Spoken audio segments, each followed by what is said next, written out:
Olá, alunos, sejam todos muito bem-vindos a mais uma aula. Espero que todos vocês estejam bem. E hoje a gente vai fazer a nossa simulação do indutor nesse vídeo no Multisim dentro do navegador do computador, certo? E aí vamos fazer uma revisão rapidinha de indutor, certo? Vocês têm acesso a esse arquivo, que é justamente um arquivo, um resumo, né, de toda a história do indutor, tá?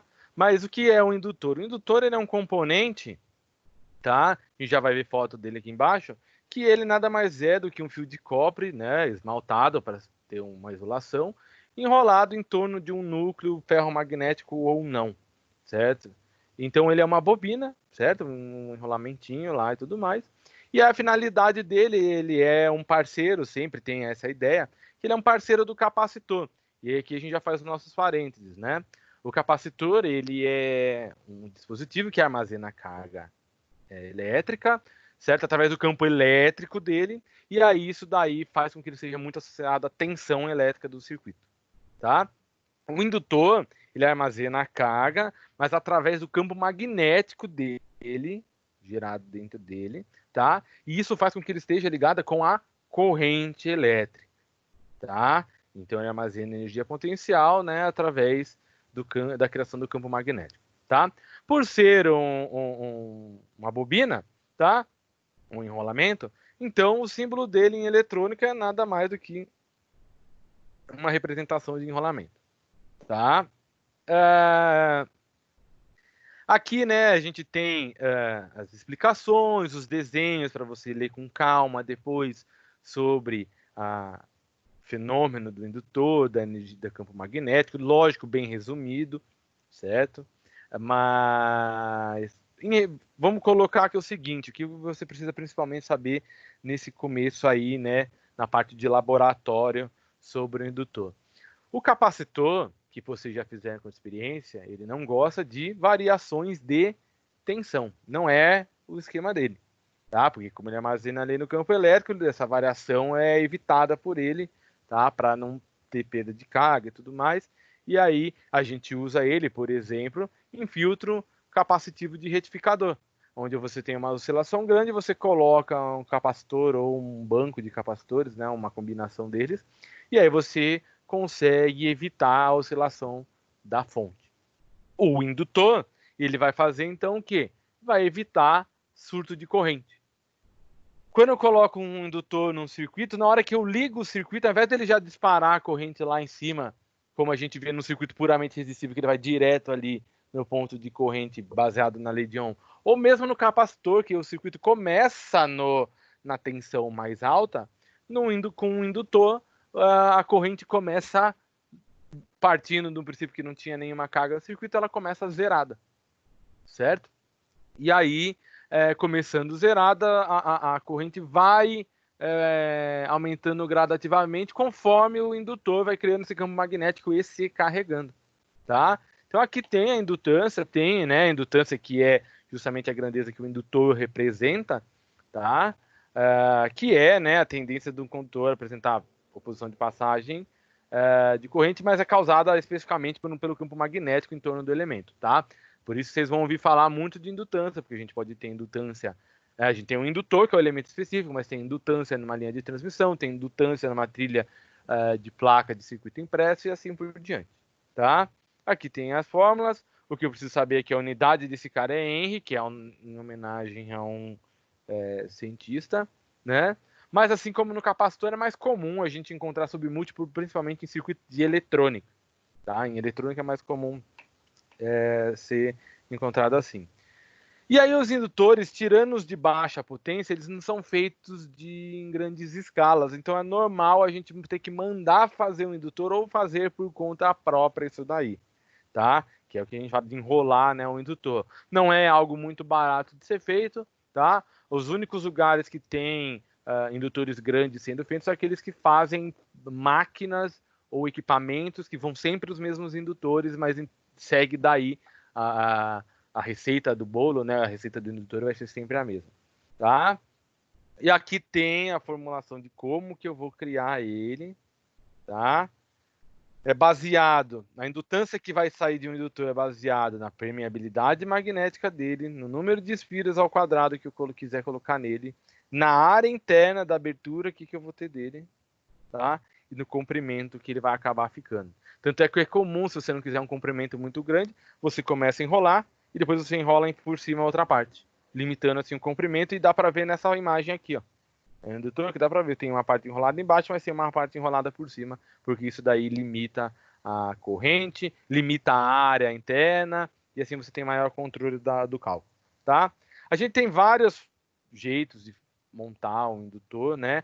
Um que o pessoal gosta muito e acaba até pegando dentro de fonte de computador estragada são os toroidais, né? Que é o formato de rosquinha, né? Inclusive tem uns de duplo enrolamento lá, um duplo indutor que tem um enrolamento cor de cobre, igual esse aqui, mas tem daí um outro que normalmente é pintado num esmalte isolante diferente. Hoje em dia muito vermelho, né? Mais vermelho. Aqui tem todas as vantagens de cada um, vocês podem também ler com toda a calma. Temos aqui a associação série de indutor. Então, quando eu coloco aqui uma corrente que vai atravessar todo esse campo de indutores aqui, né? Tem uma tensão entre esses dois pontos aqui. Esse cara vai ter o fenômeno da indutância para aquela corrente, e aí esse vai ter o fenômeno dele, e esse, todo indutor para uma mesma corrente vai ter o seu efeito, que é aquele efeito que a gente falou de segurar a corrente, para ela não disparar. Então, no final das contas, a indutância equivalente desse circuito é a soma de todas as indutâncias que o compõem, certo? Parecido com o do resistor. No paralelo, na hora que chega a corrente aqui do meu circuito, eu vou começar a distribuir ela, porque a gente sabe que a corrente se divide em ramos paralelos. E aí cada um desses aqui vai fazer efeito em somente uma parcela da minha corrente. E aí, no final das contas, fica também parecendo como se fosse resistor em paralelo. Um sobre a indutância equivalente é 1 sobre a indutância 1 mais 1 sobre a indutância 2, até eu ter 1 sobre a indutância N, certo? Bom, o que a gente quer fazer hoje aqui é uma simulação com carga e descarga de indutor no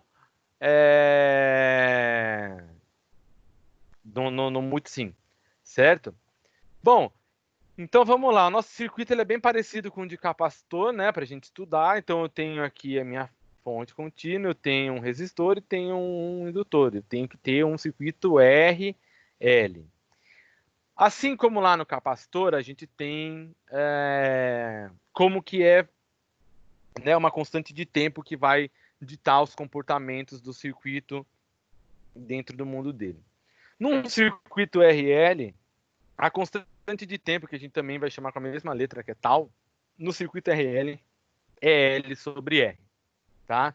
Então, a constante de tempo um pouco diferente do visto anteriormente. Aqui, eu tenho que ter a noção que aumentar a indutância, né, o indutor aumenta o tempo, aumentar a resistência diminui o tempo, porque aqui ele se tornou inversamente proporcional, tá certo? Bom, o tempo de carga que eu tenho aqui, que é para carregar o meu indutor no máximo, certo? Para minha corrente, pense assim, para minha corrente sair do zero e ela chegar no máximo no momento que eu ligar o meu circuito, tá? Também vai ser 5 tal. Esse é um comportamento, igual a gente conversou na aula do capacitor, que ele é apresentado na natureza várias vezes, em 5 vezes uma constante, uma característica, a gente tem uma acomodação, a gente pode considerar que um sistema completo, tá? Aqui é um circuito reduzido desse maior que vocês estão vendo, né? Só pensando na corrente feita, tá? E aí vamos ver o fenômeno aqui então, ó, que a gente vai ver na simulação também. Então, na hora que eu ligar o meu circuito, certo? Eu vou ter aqui, ó, minha corrente está zerada no momento que liga, minha corrente está zerada, porque a tensão da fonte ela está estável. E o meu indutor começa com a tensão no máximo. Justamente, vocês vão ver várias oposições ao que é o fenômeno que vocês entenderam do capacitor, né? Ele é feito justamente para isso. Bom, o que acontece? O indutor ele vai carregando, ele vai criando aquele campo magnético dentro dele, então ele vai estimulando a corrente, então minha corrente vai aumentando. E como no resistor a lei Lead-On sempre funciona. Se ela estava zerada no começo, a tensão no meu resistor é 0. Mas conforme ela for aumentando, vai existir a mesma proporcionalidade no resistor, tá? E aí, conforme esse cara aqui, ele vai se enchendo, né, vai aumentando o campo magnético inteiro dele, ele não precisa mais de tanta tensão, o campo magnético está ligado à corrente. Então, isso daqui vai caindo, caindo. A gente já sabe que somando no mesmo ponto as tensões dos dois tem que dar tensão na fonte. Quando passar o meu 5 tal, o que vai acontecer? A minha corrente vai estar no valor máximo dela, que é definida pela lei de Ohm, certo? Vai ser a tensão da fonte dividido pela resistência ohmica desse circuito, tá? Toda a tensão do meu circuito, da minha fonte, vai estar sobre o resistor. No meu indutor só tem atravessando essa corrente e ele vai estar nulo. Nessa hora é como se o meu indutor ele é equivalente a um curto-circuito, certo? Passa o máximo de corrente por ele e ele não tem queda de tensão nenhuma nele. É o mesmo efeito bem parecido com o efeito de curto-circuito. Na verdade, o que limita justamente o curto-circuito de indutor é o resistor, certo? Bom, no circuito de descarga do meu indutor, ele armazenou energia naquele campo magnético. Agora eu vou soltar ele para algum elemento. Ele também demora 5 tal, a gente pode considerar que em 5 tal está sendo feito, certo? E aí eu tenho aqui a minha versão reduzida, né, só daquele circuito lá, só para descarga, tá? E o que acontece? Esse fenômeno é parecido nos dois componentes, tanto no capacitor e no indutor, porque é o seguinte, ele tem toda a carga. No momento que ele vai descarregar, ele se torna, por assim dizer, a fonte, tá? E aí a fonte, né, já que ele vai ser minha fonte, ele vai pegar, colocar, né, no caso aqui a corrente máxima, vai impor a corrente máxima, tá? No circuito. Isso vai dar a queda de tensão máxima no resistor, e se ele é a fonte e a tensão é a dele, vai ficar em cima dele, vai ser máxima também. Só que lembrando, conforme ele empurrar a corrente no circuito, ele jogar elétron no circuito, ele vai perder aquela carga que ele armazenou. Então vai diminuindo, diminuindo, diminuindo até zerar aqui. Tá certo? Bom, para simulações, que valor que a gente está usando? 10 ohm, 2 mH. 10 ohm é um resistor que eu consigo achar ele com uma potência mais alta, porque como envolve um indutor, né, que vai virar um curto e vai sobrar tudo para o meu resistor, é bom que eu use um resistor baixo, mas não muito baixo também, para não aumentar a corrente demais, tá? E eu vou colocar aqui um indutor de 2 mH, que é um indutor que a gente encontra em formato eletrônico pequenininho. Não é uma simulação que eu consiga ver no real, tá? Justamente, a gente vai fazer aqui, aproveitar o momento da aula remota e fazer no simulador. Por quê, ó? Qual que vai ser a constante desse tempo, desse circuito aqui, ó, né? Qual que vai ser o tal? 2 mH, 10 a menos 3, dividido por 10. 2 dividido por 10, 0,2. Isso aqui é o indicador de milho, então ficou 0,2 milissegundos, que é um valor muito pequeno, certo? E aí o tempo de carga, tanto de carga quanto de descarga, são 5 tal, não é isso? Tá? Então ele vai demorar tanto para carregar quanto para descarregar 1 milésimo de segundo. E aí isso daí não é um valor que um ser humano consegue enxergar. Tudo bem? Bom, esses são os valores que eu tenho que saber. 10 ohm, 2 mH. Eu sei que ele vai carregar ou descarregar em 1 milissegundo. E aí a gente vai fazer as mesmas considerações da aula. O que eu vou fazer? Ao invés de usar 1 milissegundo como tempo de simulação, eu vou colocar mais um tal, mais 0,2, para ter o regime permanente no gráfico, certo? E aumentar a visualização, tá? No momento de carga do indutor, eu tenho 0 ampere de corrente, tá? Eu tenho que colocar que ele tem 0 ampere de corrente armazenada, tá? E na descarga do indutor, a gente vai usar o I dividido por, que o I é máximo, né? Vai ser o V dividido por R. A fonte vai ser de 10 volts para facilitar, tá certo? Então, vamos ao multisim. que eu vou precisar? Fonte contínua, certo? Resistor, indutor. Vou precisar também de uma chave SPDT, com 2 posições. E vou colocar aqui já também meu terra de medição, certo? Vou inverter aqui, tá? E vamos começar a encaixar cada um no seu lugar aqui, certo? Então tá aqui, virou, certo? Bom, vou ligar aqui, a ligação vai ser bem parecida com o que vocês viram do capacitor. Vai para o resistor, vai para o indutor. Do indutor eu quero que vá aqui o negativo da fonte. Aqui eu vou fazer a linha para descarregar, certo? E vou colocar o terra nesse ponto aqui embaixo, terra da minha simulação. Vamos dar nome para os bois aqui, ó.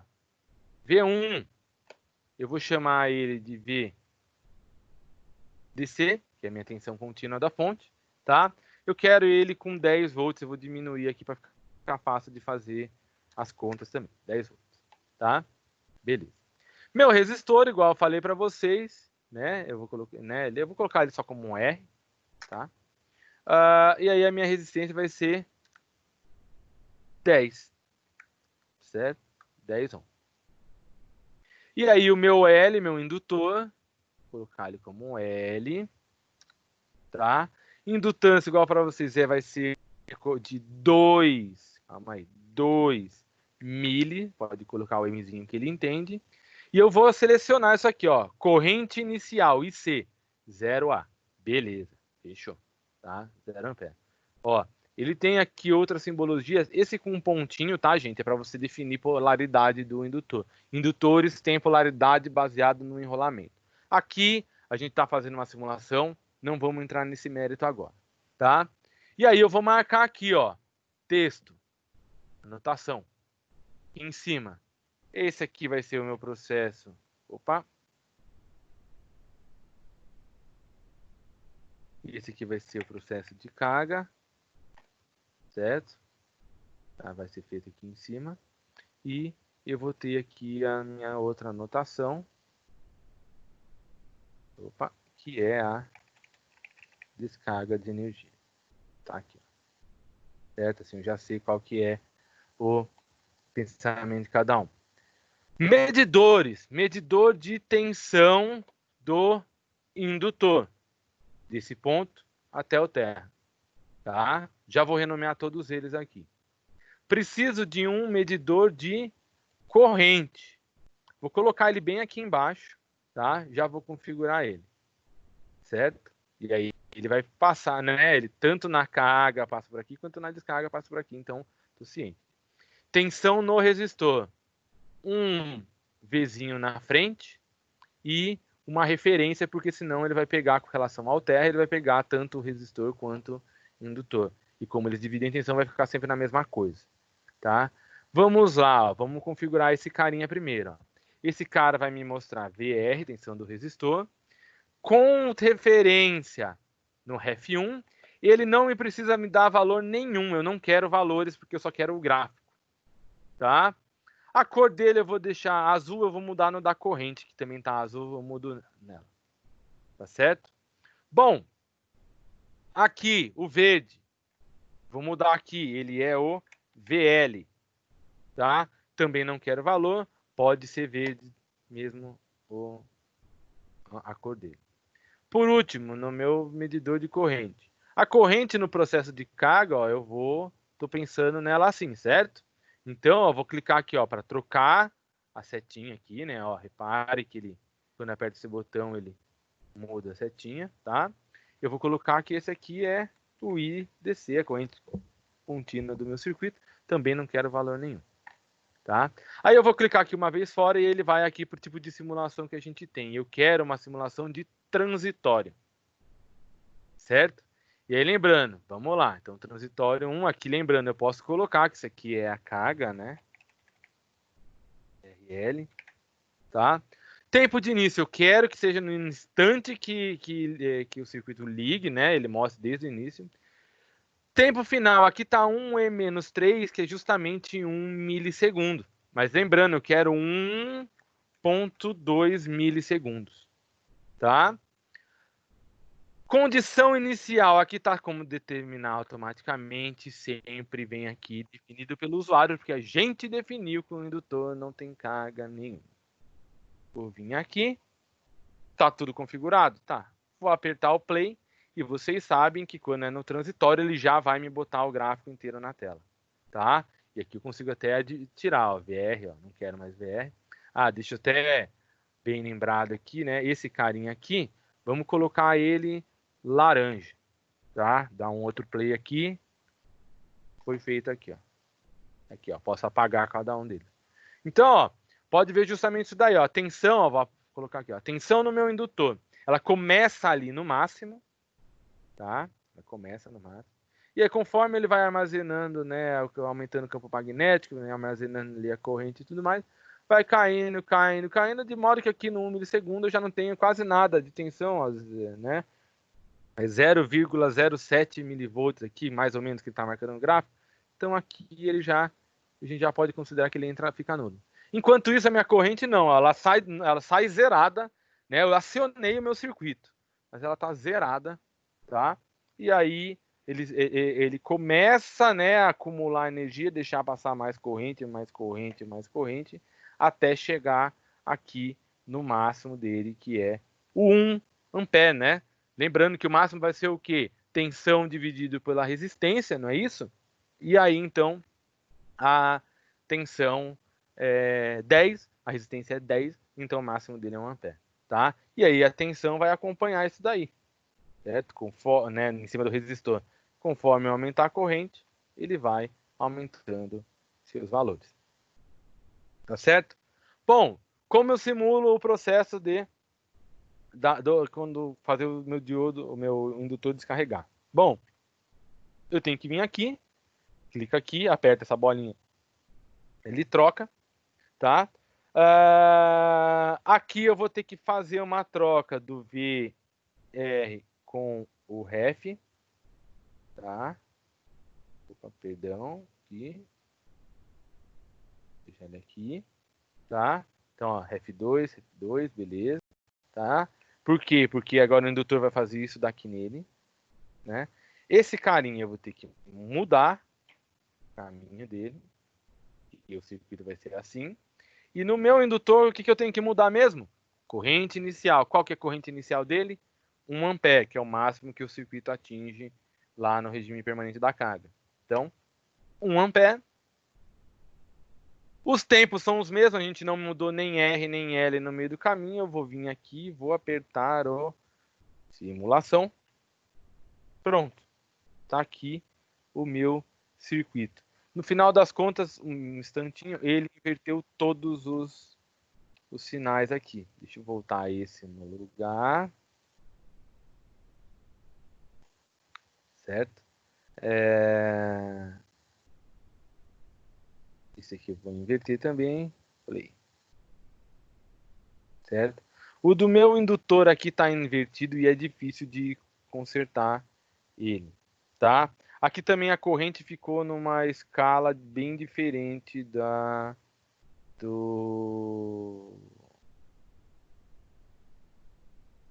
meu da minha tensão. A escala está aqui, ó, no zero, né?